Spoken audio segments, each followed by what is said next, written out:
नमस्कार नमस्कार नमस्कार. पार्ले बेक्समिथ मारी सहप्रस्तुत कानाला खडा को powered by Vaseline special partners Godrej number 1 आणि क्लिनिक प्लस शॅम्पू या कार्यक्रमात तुमच्या सगळ्यांचं मी संजय मोने पुन्हा एकदा स्वागत करतो. आजच्या पाहुण्यांना आपण बोलावूयाच, पण त्याआधी मला सांगा, तुम्ही हा कार्यक्रम बघू शकता कारण काय आहे? डोळे. बरोबर. जगातल्या चांगल्या वाईटातला फरक तुम्हाला कळतो, त्याचं कारण तुमचे प्रेमात पडल्यावर आपल्या मनातलं सगळं बोलतात ते डोळे, आणि राग आल्यानंतर समोरच्याला धाक दाखवतात ते सुद्धा डोळे. आनंद झाला की सगळ्यात आधी व्यक्त होतात ते डोळे, आणि दुःख झालं की ज्याच्यातून गळागळा पाणी व्हायला लागतं तेही डोळे. थोडक्यात आयुष्याच्या प्रत्येक टप्प्यावर आपले डोळे आपल्याला साथ देतात, पण हे डोळे जेव्हा साथ देत नाहीत, आजारी पडतात, तेव्हा आपल्यासाठी जे देवासारखे धावून येतात ते डॉक्टर तात्याराव लहाने आज आपले प्रमुख पाहुणे आहेत. आजवरचं त्यांचं निस्वार्थी काम पाहून त्यांना सरकारने पद्मश्री पुरस्काराने सन्मानित केलंय. डॉक्टर साहेबांचं स्वागत करूया. आणि डोळ्यांचं ऑपरेशन करताना त्यांना कानाला खडा लावायला लागला किती वेळा आणि का ते पाहूया. स्वागत करूया पद्मश्री डॉक्टर तात्याराव लहाने यांचं. तात्याराव लहाने हे फार मोठं नाव, डोळ्याभोवती त्यांचे विश्व तेच त्यांचे गाव.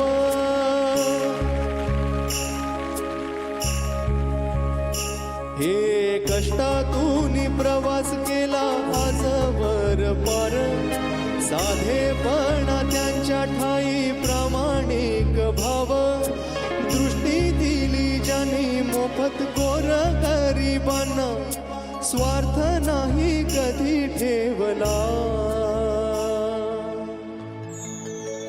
सलाम आमुचा आमुचा आमुचा, सलाम आमुचा आमुचा आमुचा, सलाम आमुचा त्यांना, सलाम आमुचा आमुचा आमुचा. क्या बात आहे. थँक्यू. या बसा बसा. पद्मश्री डॉक्टर तात्याराव लहाने सगळ्यांनाच माहिती आहेत. अनेक ठिकाणी तुमच्या मुलाखती आलेल्या आहेत, तुम्ही बरेच वेळेला टेलिव्हिजनवरती आलेला आहात, परंतु तरी बरेच लोक असे आहेत की ज्यांना डॉक्टर तात्याराव लहाने माहिती आहेत, पण तात्याराव लहाने डॉक्टर होण्यामागचा प्रवास कसा कधी सुरू झाला आणि त्याच्यामागे काय अडथळे असतील, काय चांगल्या गोष्टी असतील, काय वाईट गोष्टी असतील, किती वेळा कानाला खडे लावायला लागले असतील, हे काही कोणाला माहीत नाही. कारण आमचा उद्देश फक्त कानाला खडे काय आहेत ते शोध नाही, आपण मूळ कुठले, कसं काय. नाही, मी मूळ माझं गाव माके गाव आहे आणि हे लातूर जिल्ह्यामध्ये रेणापूर तालुक्यातलं माझं गाव आहे. माझे आई वडील शेतकरी आहेत. आता वडील 95 वर्षाचे आहेत आणि आई 84 वर्षाची आहे. आणि मग तिथे माझ्या खेडेगावामध्ये, जिथं गाव आहे म्हणजे एकदम छोटं गाव आहे, तिथे मी शेती करत करत माझं शिक्षण घेतलं आहे.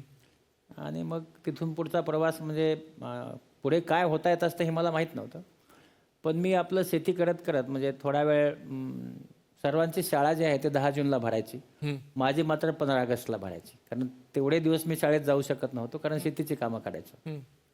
आणि 10वी पास झाल्यानंतर एका खेडेगावामध्ये दुसऱ्या एका मुलाचा डॉक्टरला नंबर लागला होता आणि लोक ते खूप प्रसिद्ध झाले होते, म्हणून मला असं वाटलं डॉक्टर व्हावं. आणि मग मी डॉक्टर व्हायचा निर्णय घेतला आणि परळीच्या कॉलेजमध्ये गेलो, कारण तिथं फ्री मिळणार होतं मला सगळं, म्हणजे जेवायची सोय होती, पुस्तकाची सोय होती, आणि मी पहिला नंबर होतो तिथला. आपण म्हणजे तुम्ही सगळं अगदी असं सांगताना एक छोटी गोष्ट सांगायची विसरलात की तुम्ही खूप हुशार होतात, नाहीतर असं कोण डॉक्टरला जातं.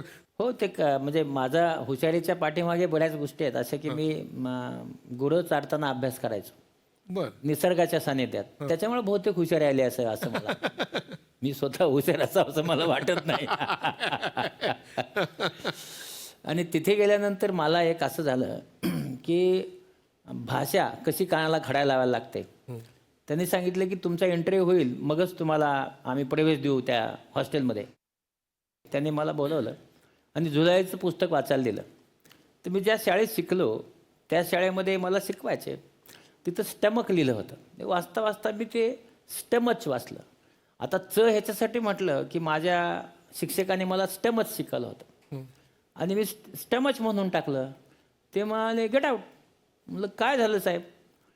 ते म्हणजे तुम्हाला स्टमक म्हणता येत नाही, तुम्ही कसं काय लागणार?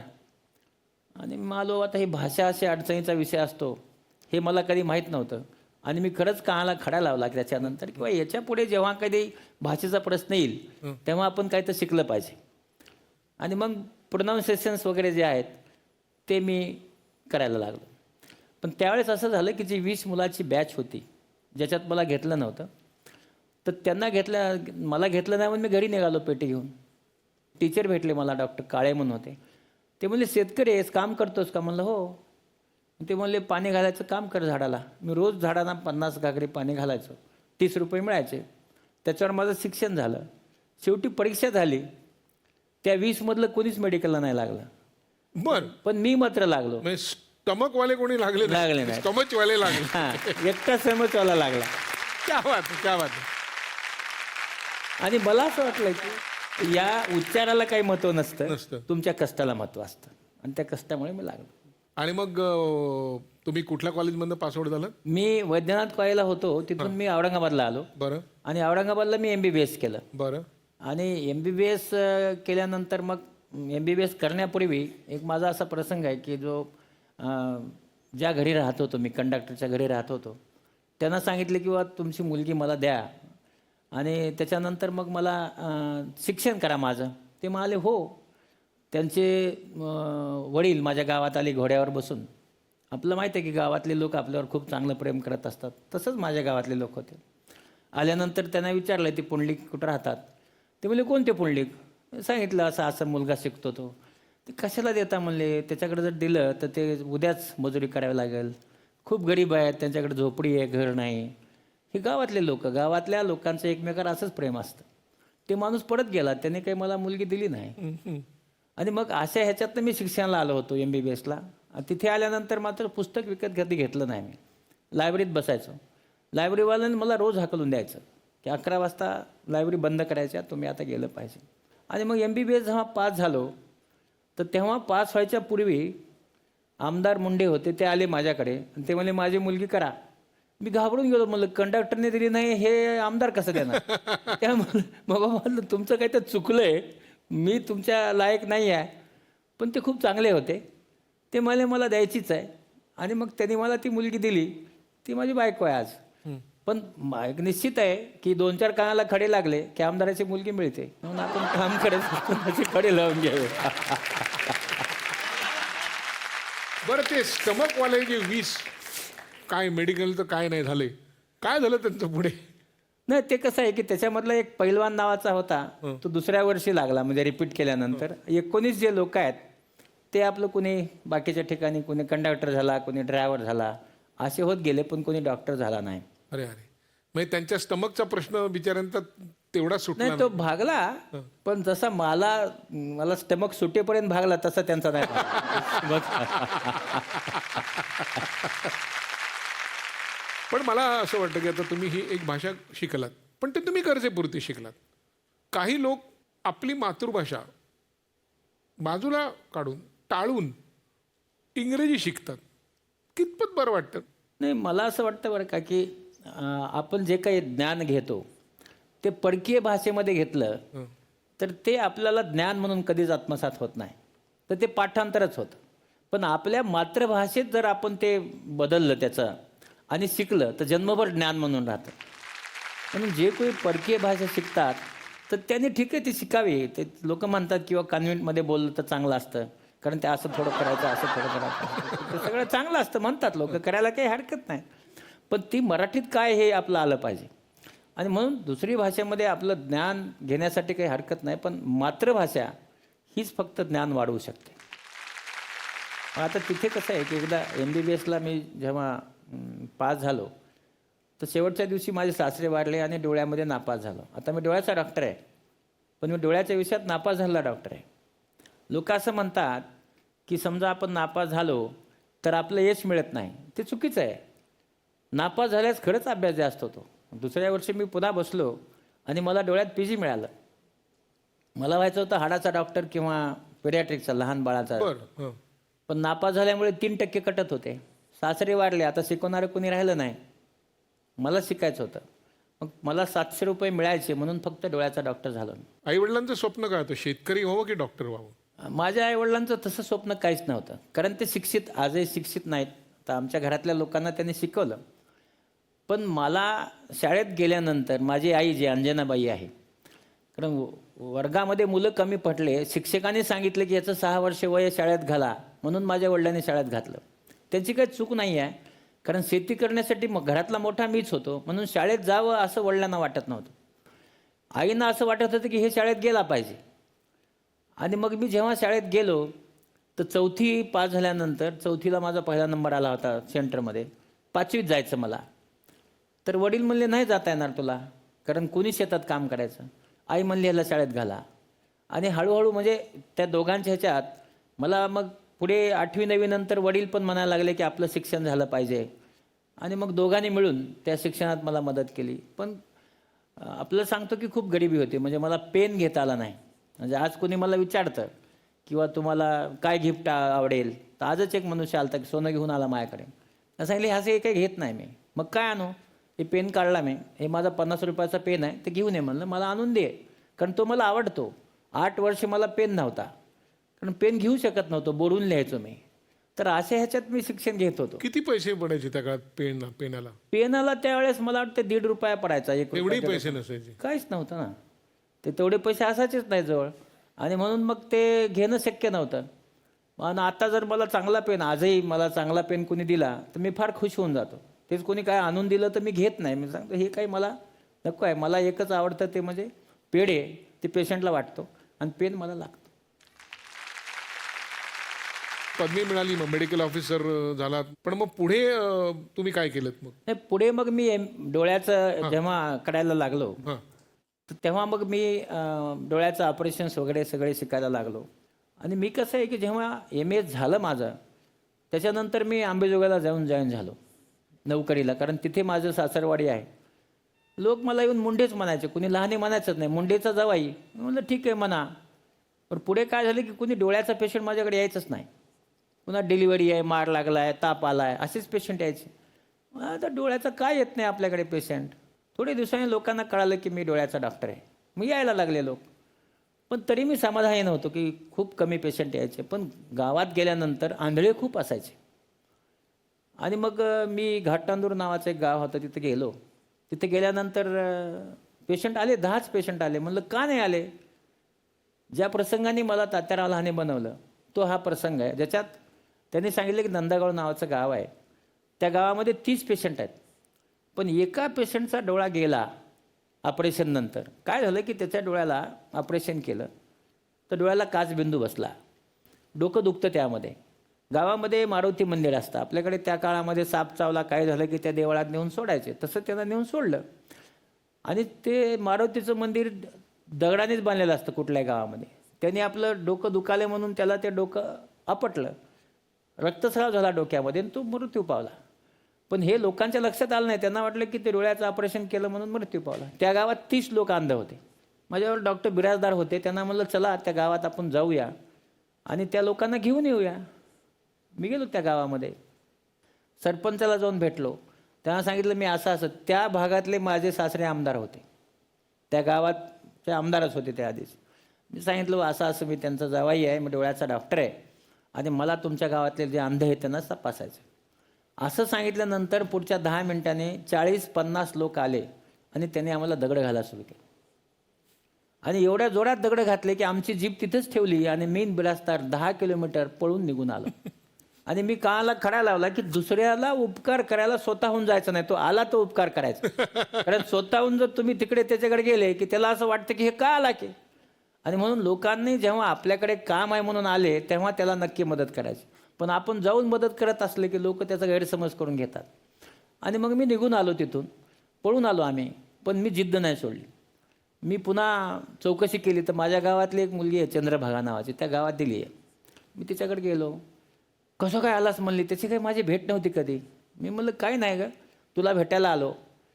तर तिचे सासरे होते अण्णा म्हणून, ते होते आंधळे. म्हणजे पाहुणे कुठले आहे, माकेगावचे का, डोळ्याचे डॉक्टर आहेत म्हणा. म्हणलं हो.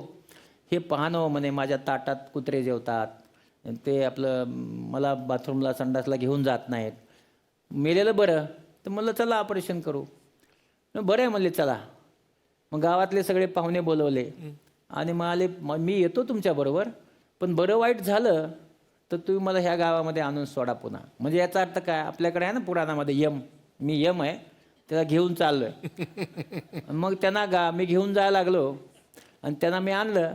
त्यांना माहीत होतं मृत्यूच येणार आहे आता ऑपरेशन नंतर, कारण गावामध्ये ती आख्यायिकाच होती मरत आहे. मी अंबेजोगाईला आणून त्यांचं ऑपरेशन केलं. 40 दिवसांनी चष्म्याचा नंबर मी त्यांना दिला आणि त्यांना पाठवलं गावात. ते गेले दुसऱ्या दिवशी आपलं तांब्या घेऊन बाहेर विधीला. अरे ते म्हणले त्याला दिसाले की त्या माणसाला, आणि चांगला डॉक्टर आहे म्हणले. दुसरे 29 लोक दिवाळीची सुट्टी होती, एकाच दिवशी येऊन माझ्याकडे ॲडमिट झाले, राहिलेले 29. आता हे 29 ते ह्यांचं म्हणलं मी आता ऑपरेशन करतो एकदाच, आणि आणखी एक गेला की पुन्हा तर आपल्याकडे कोणी येणारच नाही. मग हे 29 लोकांचे ऑपरेशन मी 5 दिवस केले, 6 रोज. सगळ्यांना दिसायला लागलं, त्यांना सगळ्यांना गावात नेऊन सोडलं आणि मग खेडेगावात चर्चा सुरू झाली आणि मग हळूहळू लोक माझ्याकडे यायला लागले. पण ह्याच्यात मी जिद्द केली नसती तर मला काही जमलं नसतं ते. क्या बात. काही हजारो लाखो ऑपरेशन्स केली. तुमच्या स्वतःच्या तब्येतीवरती जेव्हा आलं तो किस्सा काय आहे? नाही, कसं आहे की मी शिबिरं करत होतो खूप असे. पण एके दिवशी जाऊन आंबेजोगाईला पेशंट बघत असताना मला असं वाटलं की मला काहीतरी चक्कर येते. तपासलं तर माझा रक्तदाब 260/140 झाला होता. बापरे. माझ्या दोन्ही किडनी निकामी झाल्या होत्या अचानक. निकामी झाल्यानंतर मग मला इकडे बेशुद्ध झालो मी. मग मला पुण्यात आणलं, पुण्याहून बॉम्बे हॉस्पिटलला मुंबईला आणलं. 30-40 दिवस उपचार चालू होते आणि त्याच्यानंतर मग डायलिसिस सुरू झालं. आंबेजोगाईला मी इथं मुंबईला यायचं कारणच असं आहे की आंबेजोगाईला डायलिसिस सेंटर नव्हतं आणि मी इथं दर गुरुवारी माझं आपलं डायलिसिस करून घ्यायचं. इथल्या एका डॉक्टरकडे गेलो मी बॉम्बे हॉस्पिटलच्या. तर त्यांनी सगळं तपासलं मला. ते म्हणलं तुमचं क्रिएटिन वगैरे खूप कमी झालं आहे आणि तुम्हाला किडनी बदलता येईल ना. म्हणजे किडनी बदलता येणार नाही असं आधी सांगितलं होतं, पण आम्हाला बदलता येईल. आणि मी एक गोष्ट पाहिली, आज आपण बघतो अवयवदानाची किती अडचण आहे. माझ्या 4 बहिणी, 2 भाऊ, आई वडील, 3 लेकरं, माझी पत्नी आणि सासू, या सर्वांनी सांगितले की आम्ही किडनी देणार प्रत्येकाने. आणि मग आता घरात भांडणं होऊ नये म्हणून आपण निर्णय घेतला की सगळ्यांचंच रक्त तपासायचं आणि ज्याची मॅच होईल त्याची घ्यायची. मग माझ्या आईची मॅच झाली. पण माझा एक भाऊ होता बाबूशा म्हणतो, आता जिवंत नाही आहे, तो शिकलेला नव्हता. तो म्हणे माझी नाही घेतली तर मी ऑपरेशनच होऊ देत नाही. मी म्हणलं ठीक आहे तुझं रक्त घेऊ बाबा. पण अडचण कशी असते की नातेवाईकामध्ये आपण पाहतो की नातेवाईक कधी कधी प्रेम करतात आणि कधी कधी काम असेल तर ते भेटतच नाहीत. पण तसं माझं झालं नाही. आणि मग इथे माझं ते किडनी बदलायचं होतं. आईने मला किडनी दिली. आईला किडनी देत असताना डॉक्टरने विचारलं कि मैं आपका किडनी निकालने वाला हूँ. ती म्हणे मेरा को भूल दे दो, म्हणजे मला भूल द्या, एक किडनी घ्या, ती नाही लागली तर दुसरी घ्या, आणखी काही यावं लागलं तर घ्या, पण माझा तात्या वाचला पाहिजे. ही माझी आई. आणि मग माझं ऑपरेशन झालं. ऑपरेशन झाल्यानंतर मला जेव्हा 2 दिवसांनी माझी आई भेटायला आली, तिला एकच गोष्ट वाटली की आपला मुलगा जिवंत आहे. मला असं वाटतं की इतकं निस्वार्थी प्रेम, एखादा अवयव मोठा काढून द्यायचा आहे, हे निस्वार्थी काम. कारण तिला जवळपास 166 टाके पडले होते, कारण तेव्हा तो स्कोपी नव्हता. तरीही ती मला बघायला आली होती. मला असं वाटलं की तेव्हापासून मी नेहमी विचार करतो की मला लोक खूप म्हणतात तुम्ही एवढं सगळ्यावर प्रेम का करता. तेव्हा माझ्या लक्षात आलं की कुटुंबीय जे आहेत ही आपल्यावर फार प्रेम करत असतात. म्हणून लहान लहानशा गोष्टीमुळे आपण त्यांना कधी रागावलं नाही पाहिजे. आणि मी त्याच्यामुळं कधीच अंतर कधी दिलं नाही. आणि मी माझ्या स्वतःच्याच तेव्हा कानाला खडा लावला किंवा काही झालं, घरातल्यांनी काही म्हटलं तर घर घर, कुटुंब कुटुंब, आणि ते मी आजपर्यंत पाळलं आहे. आजही लहाने कुटुंब म्हटल्यानंतर सगळे एकत्र. मला विचारायचं आहे की किडनी का फेल झाली तुमचं स्वतः डॉक्टर म्हणून काय त्याचं कारण आहे? पण दोन्ही तुम्ही म्हणालात एकदम फेल झाल्या. नाही, किडनी का फेल झाली याचं कारण मला माहिती आहे.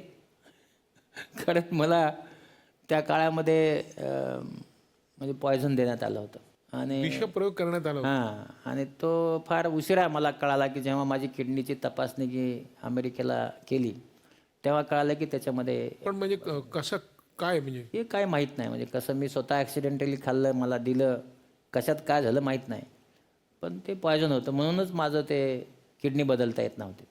पण म्हणजे ते एकदाच दिलं गेलं होतं का त्याचे म्हणजे आपण असं dose ते देतो तसं? ज्यांनी दिलं, म्हणजे मला असं वाटतं की मी हा प्रसंग आयुष्यात पहिल्यांदाच सांगतोय, मी कधी सांगितलं नाही आहे, पण त्याने असं म्हणतात की 5-7 वेळेस दिलं असावं, थोडं थोडं थोडं थोडं, त्याच्यामुळे ते झालं. पण म्हणजे हा कोणतरी जवळचा विश्वासातला असा माणूस असला. आपल्याला त्रास देणारी जी माणसं असतात ना, ती आपली मित्र असतात किंवा कुटुंबीय असतात. बाहेरचा माणूस आपला त्रास देत नाही, कारण त्याला काहीच माहीत नसतं. आणि म्हणून आपला मित्र करत असताना मी नेहमी सांगत असतो की तो असा असावा की तो आपल्या माघारीही आपल्याबद्दल चांगलं बोलावा. म्हणून आपण जेव्हा म्हणतो की मैत्री कशी करावी, आपल्यातले जे दुर्गुण आहेत, हे दुर्गुण मान्य करून जो आपल्याला मैत्री करेल तो मित्र. फक्त सगुण आपल्या चांगल्या कामासाठी मित्र नाही, पण मित्र हे फार स्वार्थी असतात आणि त्याचा खूप त्रास होतो. याचं उदाहरण तुम्हाला नक्की सांगेल. मी एकदा ऑफिसमध्ये बसलो हं. आणि ऑफिसमध्ये बसल्यानंतर डीन झालो होतो. आता डीन आता काही मोठं पद नाही आहे, पण ते काय जे आमचे जवळचे प्राध्यापक असतात ना, त्यांची स्पर्धा असते, त्यांना व्हायचं असतं डीन.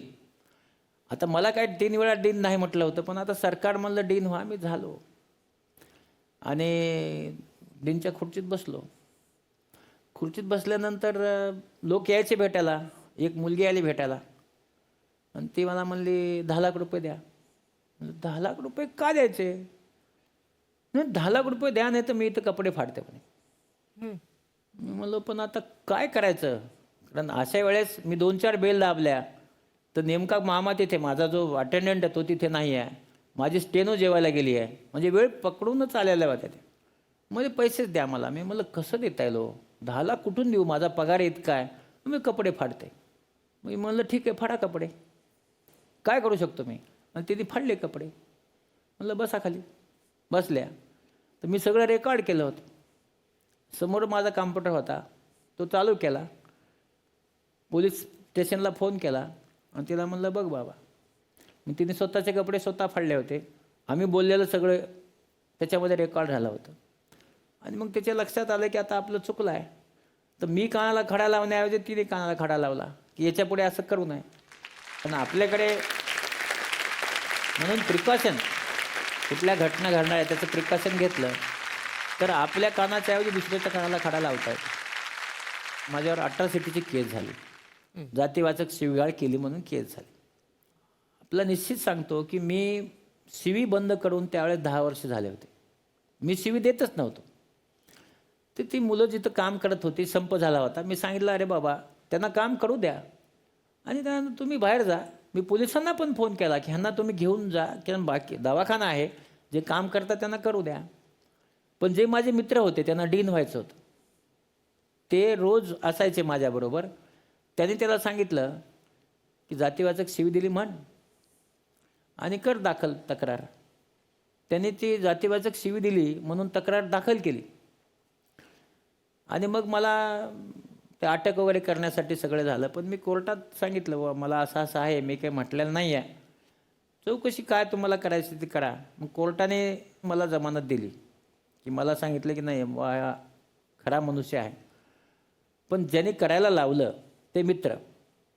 आणि त्या दिवशी मी असा माझ्या आयुष्यातला सगळ्यात मोठा कानाला खडा, दगड लावला, दगड, खडा नाही, एवढा दगड लावला, असा इकडून 10 किलो इकडून 10 किलो, की आपला जो जवळचा मित्र आहे तो तपासायचाच. आणि जेव्हा कोर्टात केस झाली, आता ते 29 सप्टेंबरला मिटली केस माझी 17ला, पण त्याला 3 वर्ष गेले ना. त्याच्या आधी आपण जर आता डॉक्टरला तात्याराव लहाने टाकलं त्या गुगलमध्ये तर त्याच्यात येतं अट्रॉसिटीची केस, म्हणजे जातीवाचक शिवीगाळ केलेली नाही आहे, पण तुमच्या जन्मभर ते माती राहतं ना. पण हे करतं कोण? मित्र. आणि म्हणून जे काही आपल्या जवळचे लोक आहेत त्यांची आपण काळजी घेतलीच पाहिजे. आणि मी नेहमी विचार करतो की नाही, आपण आपल्या कानाला खडा लावायचा आणि असं काही होऊ द्यायचं नाही. जवळचा मित्र तपासायचा आणि समजा आपला वाटलंच तर फार विश्वास टाकायचा नाही, एका कामापुरता विश्वास टाकायचा आणि म्हणून मी आता मित्राचे 2 ग्रुप केले, की जो आपला मित्र खरा मित्र आहे आणि समाजात म्हणून मित्र म्हणून वागायचे आपला, ठीक आहे, म्हणजे या टिपाच्या अलीकडचे आणि टिपाच्या पलीकडचे. काय कठीण वाटतं म्हणजे असं झालं एक कठीण असं ऑपरेशन करणं का हे असले वाद मिटवणं आणि त्याला मला असं वाटतं बरं का, की जो डॉक्टर आहे त्याने ॲडमिनिस्ट्रेशन करू नये. कारण कसं आहे की प्रशासन ही बाबच वेगळी असते आणि डोळ्याचा डॉक्टर मला असं वाटतं ह्याच्या एवढं रिवॉर्डिंग चांगलं काम काहीच नाही. जेव्हा आपण एखादं ऑपरेशन करतो तर तेव्हा आपल्याला सांगतो की त्या माणसाला जेव्हा दिसायला लागतं सकाळी तर त्यांना जो आनंद होतो हा आनंद त्यांच्या गगनात मावत नाही. आणि त्यांच्या चेहऱ्या जेव्हा फुललेला असतो तेव्हा आपल्याला, मला नेहमी लोक विचारतात की तुम्ही रोज 15-14 तास काम कसं करू शकता. पण कसं आहे की रोज ऑपरेशन करतो एक दिवसाआड, दुसऱ्या दिवशी सकाळी त्यांना पाहतो मी तर सकाळी सगळ्यांचे चेहरे फुललेले असतात. रोज इन्स्पिरेशन 365 दिवस रोज ही हसरी चेहरे मला बघायला मिळतात. मग सकाळी जेव्हा तुम्ही हसरे चेहरा बघता तेव्हा तुम्ही दिवसभर चांगलं काम करू शकता. आपण फुलं देतो, काही करतो, पण जिवंत फुलं आहेत ना हो, की जे मला रोज असं हसऱ्या चेहऱ्याने सांगतात आम्हाला दिसतंय. मग मला असं वाटतं की डोळ्याचा डॉक्टर, कारण मी आतापर्यंत 1,62,000 यशस्वी ऑपरेशन केली.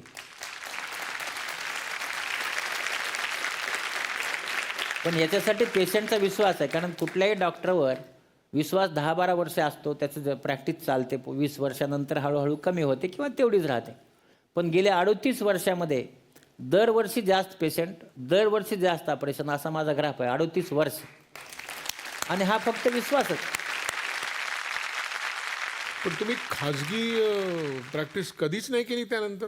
खाजगी प्रॅक्टिस मी कधी केलीच नाही. त्याचं कारण असं आहे की खाजगी प्रॅक्टिस करावी असं मला एकदा वाटलं होतं, पण त्यानंतर आजारी झालो आणि दुसरा जन्म मिळाला. आईने मला दुसरा जन्म दिला. तर मला असं वाटलं की ज्या आईला कसलीच शिक्षण नाही आहे ती मला जर दुसरा जन्म देऊ शकते, तर त्यावेळेस मी ठरवलं की आपण लोकांची सेवाच करायची. मग आईपर्यंत काही गेलं असेल तर एवढंच जावं की अरे डॉक्टर चांगला आहे. माझे वडील आता थोडे आजारी पडलेत, ते म्हणायचे कसे आहेत अण्णा? चांगला आहे. मग हवेतनं चालतो का? 2 पोरं डॉक्टर झाले ना, लोक येऊन मला भेटतात, माझ्या पाया पडतात. म्हणजे आई वडिलांना आनंद व्हावा असं आपण जगलं पाहिजे. आणि त्याच्यासाठी मग मी ठरवलं की आपण समाजाचंच काम करायचं. आणि समाजाचं काम करत असताना तेवढं सोपं नव्हतं, पण मध्येच विकास आमटेने मला बोलवलं आणि माझी बाबांची भेट झाली. बाबा आमटे मला भेटल्यानंतर माझ्या 98ला माझ्या लक्षात आलं की आपण सामाजिक काम कुठं करतो, त्यांच्या पायाच्या धुळीएवढं पण काम नाही करत आपण. आणि मग मी तिथे हे जे सगळे कुष्ठरोग्यांचं ऑपरेशन करायला गेलो होतो, तर तेव्हा असं लिहिलं होतं की 35% लोक, म्हणजे 100रातले 35 आंधळे होतात. आणि आम्हाला 180 कुष्ठरोगी करायचे होते. मी आणि डॉक्टर आगिनी, आम्ही दोघांनी हे ऑपरेशन 3 दिवस केले. आता 35 आंधळे होणार म्हणून आम्ही तिथे 1 महिना राहिलो आणि ह्या सगळ्यांना दृष्टी आली.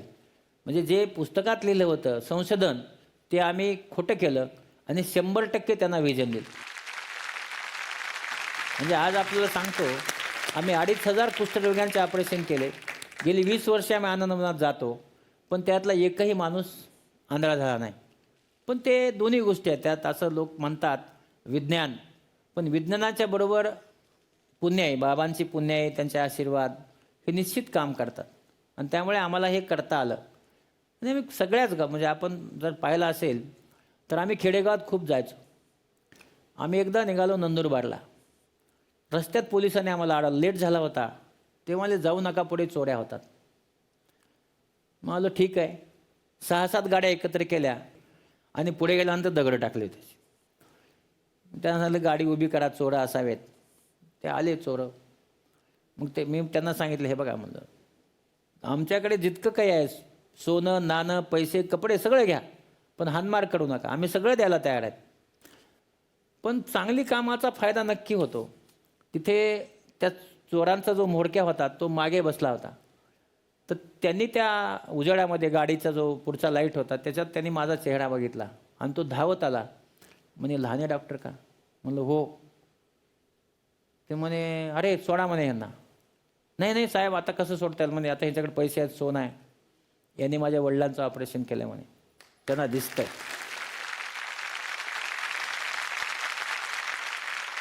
आणि त्या चोराने आम्हाला नुसतं सोडलं नाही, तर त्यांनी मोटरसायकलवर 2 चोरं आमच्यावर पाठवले आणि त्यांना सांगितलं ह्यांना त्यांच्या गावात नेऊन सोडा. माझ्या आयुष्यामध्ये मला असं वाटतं की तुम्ही जे कानाला खडा सांगता लोकांना, त्याचा फार मोठा फायदा झाला मला नेहमीच. कारण अशा घटना घडल्या की मी स्वतःच ठरवायचो रात्री प्रवास करायचा नाही, आणि तो केला नाही. 10 लाख जिथे कुठे असेल तिथे सरकारी रेस्ट हाऊस मिळतं आणि तिथे जाऊन थांबायचं, असं करत होतो आम्ही. मगाशी तुम्ही म्हणालात की टिपोच्या अलीकडचे टिपोच्या पलीकडचे आपले सहकारी पारखून घ्यायचे, आणि तुम्ही असंच एक सहकारी आहेत तुमच्या अगदी पारखून घेतले आहेत, त्यांनी तुमच्या जोडीने ऑपरेशन केलेत. त्या इथे आहेत रागिणी. आपण त्यांना बोलूयात, त्यांना विचारूया तुमच्याबद्दल काय कानाचे खडे आहेत त्यांचे.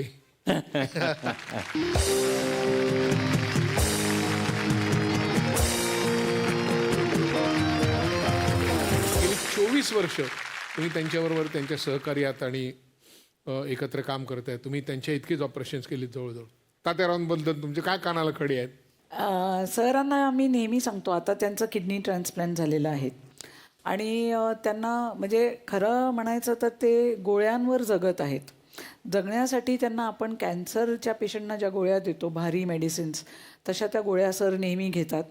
दिवसातनं सकाळी उठल्यानंतर चहाच्या ऐवजी मूठभर गोळ्या घ्यायचा आणि मग दिवसाची सुरुवात करायची. तर त्यांना खूप नियम्स असतात की बाबा तुम्हाला इन्फेक्शन लागू नये म्हणून तुम्ही इतक्या लोकात जाऊ नका. आणि डोळ्याचे डॉक्टर फार जवळून रुग्ण तपासतात, तर ते कुठलेही नियम पाळत नाही.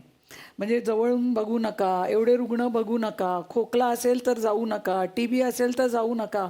म्हणून त्यांना कानात खडा घातला पाहिजे की तब्येतची जर काळजी घेतली आणि आणखीन तुम्ही जर 10-20 वर्ष जगलेत तर हजारो लाखो रुग्णांना त्यांची सेवाचा लाभ मिळेल. म्हणून आमचं थोडंसं लहाने सरांनी ऐकावं, रुग्ण नक्की तपासावा, पण स्वतःची तब्येत सांभाळून जपून रुग्णांची सेवा करावी. आरोप खोटा आहे? नाही, हा आरोप 100% खरा आहे.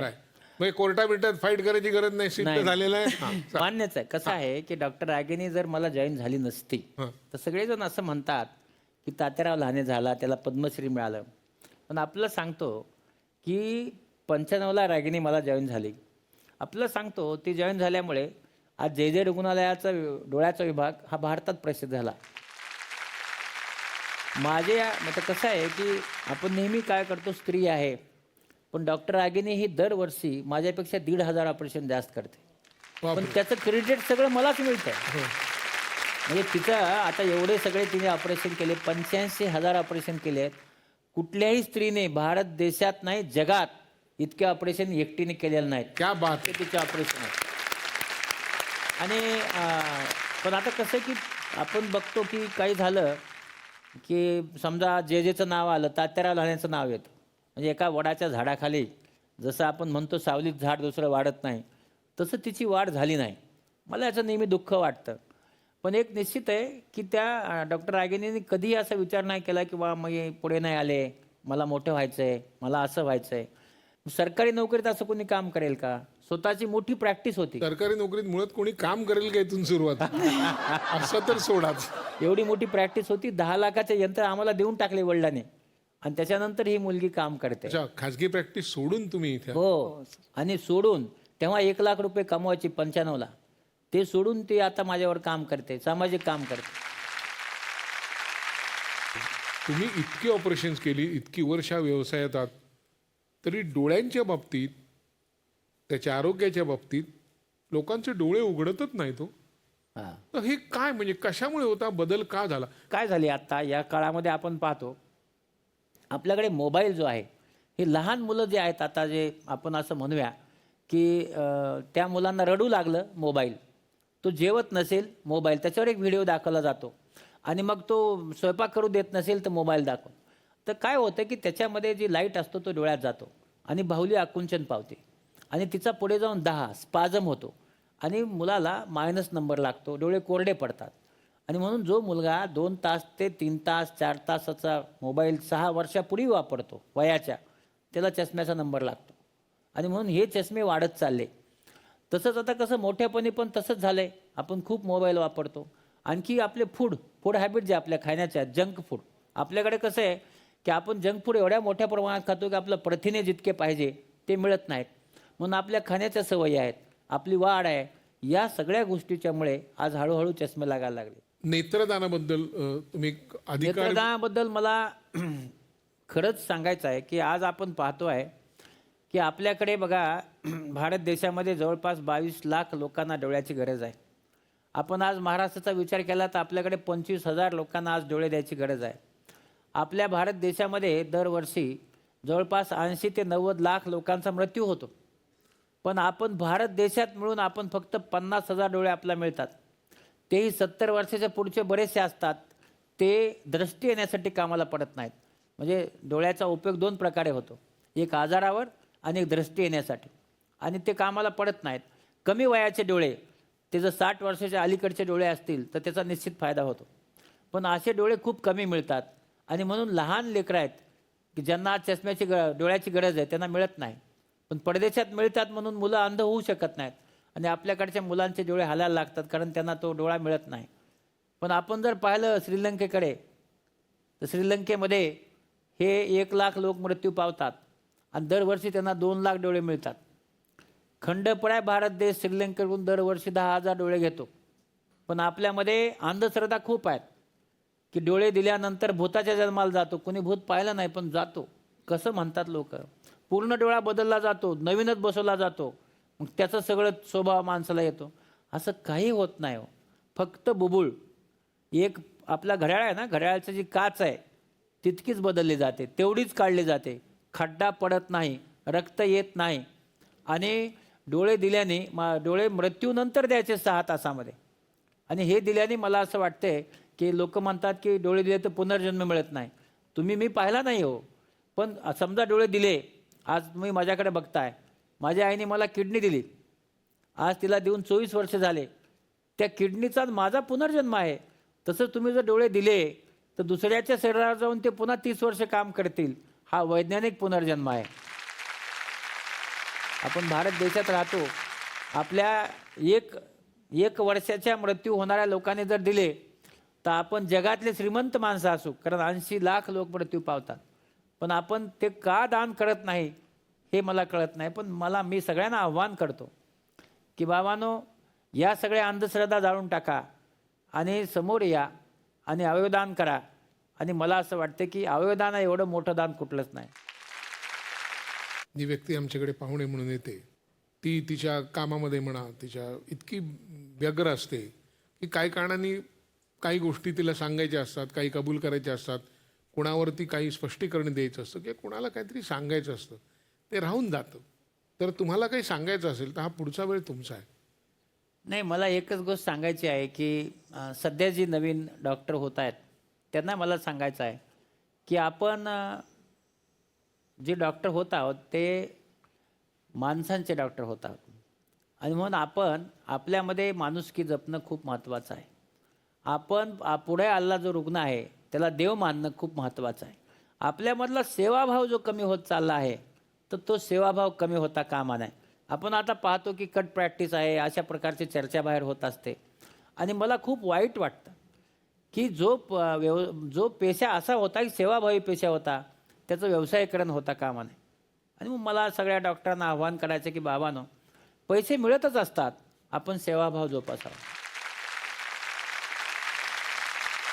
माझ्या आयुष्यात माझी आणखी एक अशी इच्छा आहे की आता आम्ही दोघेही सरकारीमध्ये काम करतो. आपल्याला सांगतो आम्ही 365 दिवस काम करतो, म्हणजे रविवारी पण आम्ही सुट्टी घेत नाही.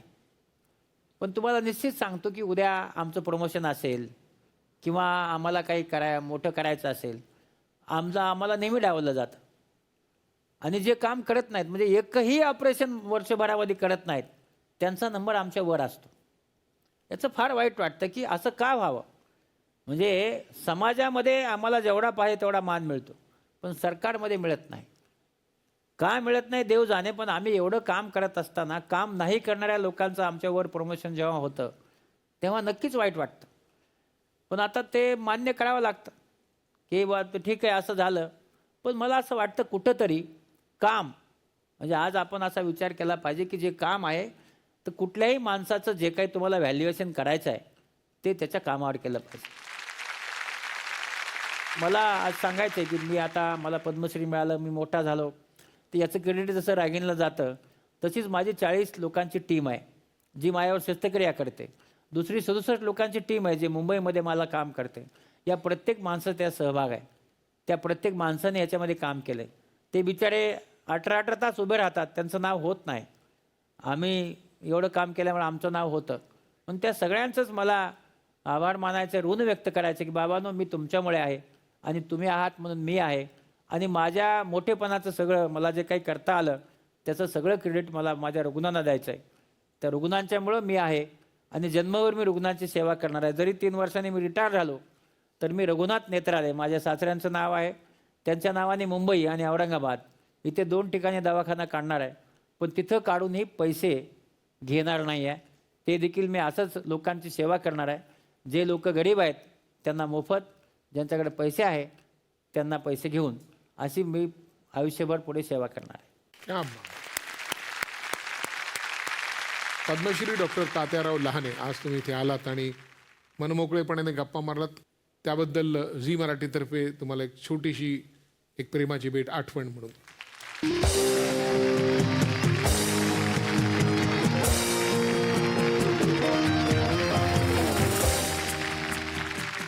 एरवी तुमचे डोळे स्वच्छ करणाऱ्या लहाने सरांनी आज स्वतःच्या आयुष्यात लावलेले कानाचे खडे मनमोकळ्या पद्धतीने आपल्यासमोर सांगून तुमची समाजाकडे पाहण्याची नजर स्वच्छ करण्याचा प्रयत्न केला. या अनुभवातनं तुम्ही सगळे नक्की कानाला खडा लावा आणि याच नोटवर घ्या निरोप. परत भेटूया याच कार्यक्रमात. त्याचं नाव आहे पार्ले बेक्समिथ पारी सहप्रस्तुत कानाला खडा, को powered by Vaseline, special partners Godrej number 1 आणि क्लिनिक प्लस शॅम्पू.